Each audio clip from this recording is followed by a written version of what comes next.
In my house, it was always me and my mom and my sister, and then now also my little brother. My name's Cylie, and the person who died is my dad when I was 16. So Lincoln is 3 now.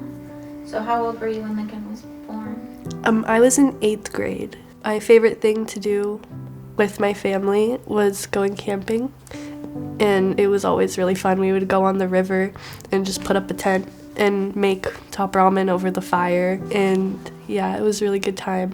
My dad would always be there, and he was the best at making the fire, and he would always fish. Do you have a favorite camping trip that you guys went on? I had one where my best friend and her family came, and it was like everybody brought their own friend, and so we were all like this giant group on the river. Do you have any holiday, like Halloween family memories? Every year we do the glow station with Christ the King, and so we'll like go pick up candies and like little toys and stuff, and we just put up like a table and we'll decorate around it like our house, and then kids come up and we can make goodie bags or something. That sounds fun. And there's like glow sticks and yeah. Was your dad a Halloween fan? Not as much, but he liked it. He liked it. Did he have a favorite holiday? Probably Christmas, Okay. because that was when everybody came together and got to be nice and warm around the fire. He had a fireplace that he loved. So how old were you, Kylie, when your dad got sick? Oh.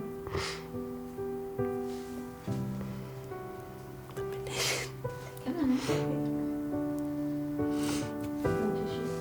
It's okay. To the degree that you're able, and you can say you don't want to, can you share a little bit about what you remember about how you found out? He was a chef, and so he collapsed one time at work, and he had been having back pain before and wasn't really sure what it was. And when he went into the doctor, he found out. My mom and dad, they never got married, but they were always really close because they grew up together too. And so after they broke up, they're still like best friends. And so I remember she was on the phone with him one time, and she gave each of us the phone, and he said, "I have cancer," because he was crying and it was hard for him to get out. I can like still hear his voice. I remember my mom saying that that could be a possibility, but it was something that we all just kind of were like, no, that wouldn't happen to us because it's such a nightmare of a thing. So when he told me, it was kind of like I was so shocked that I didn't really process it. And I feel like over time, I still didn't like register it. He had good days to where it was like he definitely didn't seem sick to me, and he would express his pain to my mom, but it was like he would hide it from me and my siblings because it wasn't something he wanted us to worry about. But later on, when he went into hospice, it was like we weren't able to like not think it was happening, so that was when it became really real. He was given 6 months, but he did 2 years after his diagnosis. Did he die at home?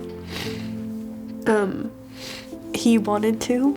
We set up a hospital bed in his living room so he could like be closer to everything. And we had an oxygen tank set up, and I made his bed.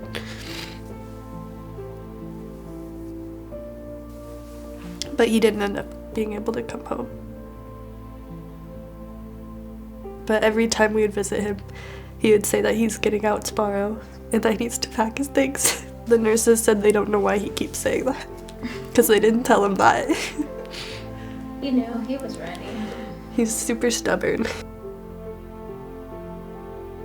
Are there traits that you feel like you share with him? I really like cooking. He was a chef, so that's a big thing. And then also, I really like drawing, and he was an awesome drawer. My mom always says that I didn't get it from her. What about the stubbornness? I think my sister got that. Did she? Yeah. What were those first couple weeks, months before you found Treehouse? What were those like for you? It was really hard. It was a lot of, so he lived in Everett, for the last like few years, and so it was like trying to do online school while driving back and forth to Everett every few days and staying in his house and trying to pack stuff up. Also staying there when he was in hospice so we could visit him. So it was definitely hard being in that environment and trying to like keep my cool. It was a lot of family time and a lot of all of us getting together. Can you talk a little bit about, I know we touched on like the isolation and maybe the loneliness, but just what it was like those first couple weeks after he died? At the beginning, if we weren't talking about him like every second, I felt guilty. Then I realized that that's not how I should feel. What do you think helped you realize that? Definitely talking with my family. How many siblings do you have, Dad? I have an older sister and then my little brother. Okay. Yeah. And how much older is your older sister? She's 21. 21, okay. So you guys are what, like 4 years. 4 years different. Okay. Would you say that you guys coped pretty differently with your dad's illness? 100%. We coped like exact opposite. With everything, even when we would visit him or talk about it, it was like my only reaction is to cry. My sister has almost a reaction where it looks like she doesn't care, which kind of, at first, it made me upset because I was like, oh, why am I the only one feeling this? But I've had like conversations with her and it's just people grieve differently, which is super weird because it can make it feel like you're more alone because you're like, oh, why am I doing this and they're not? But yeah, we felt different. So I learned about Treehouse through hospice. They like coordinated it with me and my older sister. She would be like part of a different group. She didn't end up doing it, but I was really looking forward to it because, like I said, me and my sister grieve differently, so I thought like connecting with people who might be grieving the same would be nice. So we went through with it and it was really nice and I'm glad that I did. So joining, we did Zoom call where we talked about who I lost and why Treehouse would benefit me and then what we'd be doing. On Slack, we do question jar, which is something that's nice because if I'm feeling like I'm the only one dealing with something, I can ask my peers and hear that everyone else feels the same way, especially about school when COVID was happening, like when COVID had online school. And just hearing everybody say that they were having a really hard time and, oh, my grades are so bad and this is hard. So that helped even with something that wasn't to do with grieving. So we just kind of talk about things and work through any problems, and it's just like a positive space.